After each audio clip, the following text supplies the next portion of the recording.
Welcome to Emerson's physics.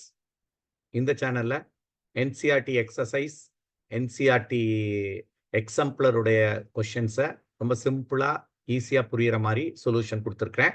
Definitely it will be useful for your board examination as well as for preparation of entrance examination like NEET and JEE. Please subscribe and follow.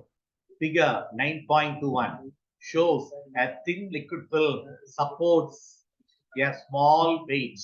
Hey, இந்த weight கொடுத்தாச்சு. இதுல act பண்ற weight 4.5 into 10 to the power of -2 Newton.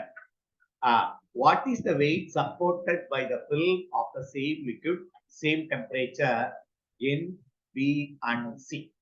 ரொம்ப ஈஸியான question. இங்கேயும் அதே wait தான் support பண்ணியிருக்கோம், இங்கேயும் அதே வெயிட் தான் சப்போர்ட் பண்ணியிருக்கிறோம். அப்போ what is the weight supported? என்ன நடந்திருக்கு இந்த இடத்துல? the film does not move, it's balanced.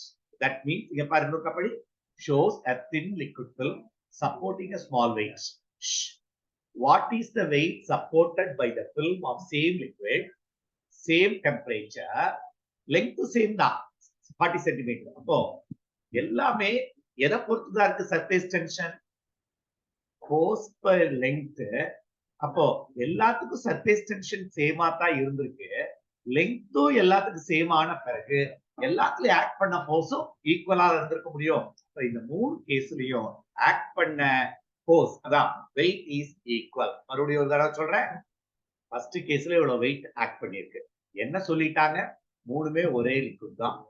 அப்போ மூணுமே ஒரே சர்ஃபேஸ் டென்ஷன் தான், மூணுக்குமே ஒரே லெங்த் தான். அப்போ மூணுலயும் ஆக்ட் பண்ண ஃபோர்ஸும் ஈக்குவலா தான் இருந்திருக்க முடியும். இதான் அதுக்கான ஆன்சர்.